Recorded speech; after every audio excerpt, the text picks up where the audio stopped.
Baik, di sini saya akan menjelaskan kembali penjelasan yang terakhir, yaitu tentang kritik terhadap pemikiran Nidal Gusom. Nidal Gusom adalah termasuk salah seorang generasi baru intelektual Muslim yang mendalami sains dan secara aktif terlibat dalam dialog Islam dan sains. Salah satu kritik terhadap Gusom adalah ia terlalu banyak membahas Islam dari sisi metafisika. Padahal metafisika ini cenderung dianggap berada di luar ranah sains. Nah, di samping itu, Guzom juga cenderung menggunakan analisis teologis filosofis ketika beliau menjelaskan hubungan Islam dan kosmologi.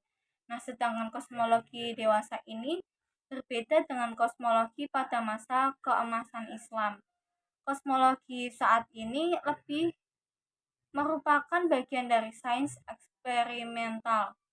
Tujuan Nidal Gusom adalah ingin merekonsiliasikan tradisi keagamaan dengan modernitas keilmuan dan rasional, dan bagaimana mempertemukannya. Kuantum tanpa schizofrenia atau gangguan proses berpikir, ia banyak merujuk upayanya tersebut dengan pemikiran Ibnu Rushd dan berdasarkan prinsip tauhid. Meskipun ia tidak secara luas menjelaskan apa yang dimaksud dengan prinsip tauhid, pada dasarnya Guzom tidak memiliki pendekatan yang eksklusif tentang agama dalam hal tentang agama. Nah, pada hal ini yang dapat direkonsiliasi dengan sains terkait dengan tanggapan Bakir yang menyatakan bahwa agenda yang ditawarkan Guzom terbatas dan harus diperluas sampai masalah teologi alam atau natural theology. Teologi ini tentu saja akan sangat terkait dengan pengkajian teologi Islam dan relevansinya dengan fenomena alam termasuk dengan bencana. Pada konteks ini, Guzom juga membedakan antara teologi alam atau natural theology dan teologi tentang alam atau theology of nature. Apa yang dikembangkan umat Islam selama ini adalah teologi alam seperti pengkajian tentang argumen keteraturan alam, sementara kejadian teologi tentang alam, theology of nature, masih sangat sedikit.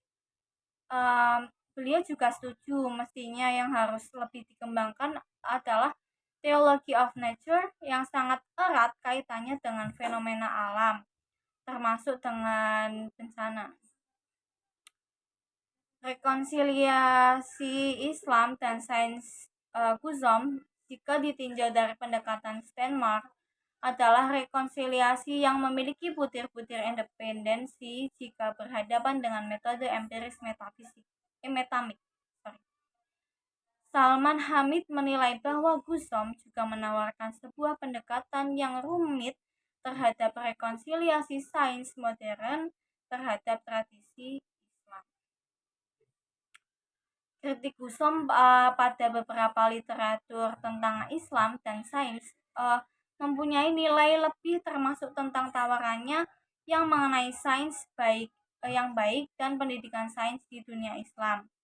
Nah, pemikiran Guzom tentang saintistik tidak begitu jelas jika dibandingkan dengan pemikirannya tentang perkembangan sains dan metodologi ilmiah. Terlepas dari berbagai kelemahan dan pemikiran Nidal Gusom yang pada bukunya Islam's Quantum Questions merupakan tonggak sejarah dalam literatur Islam dan perlu bagi siapa saja yang mencari makna sains dan agama. Nah, secara singkat, pemikiran Nidal Gusom ini pada relasi sains dan Islam tidak terlepas dari perjalanan hidup dinamika intelektual Gusom dalam membentuk karakter dan fondasi epistemologinya.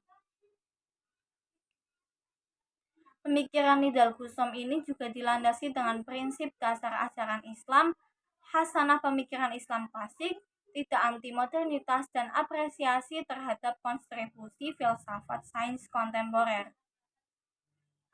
relasi sains dan agama, khususnya Islam, pada dasarnya harmoni. Huzom juga memandang bahwa relasi sains dan Islam khususnya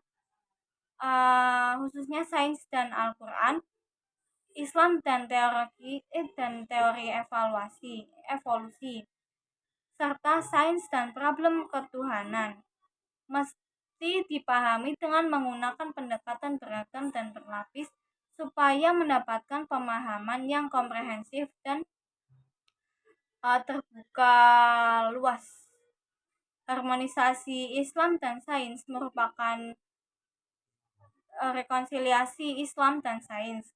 Sainstik yang dilandasi dengan nilai-nilai transendental menjadi solusi alternatif bagi umat Islam kembali mencapai kejayaannya dalam sains.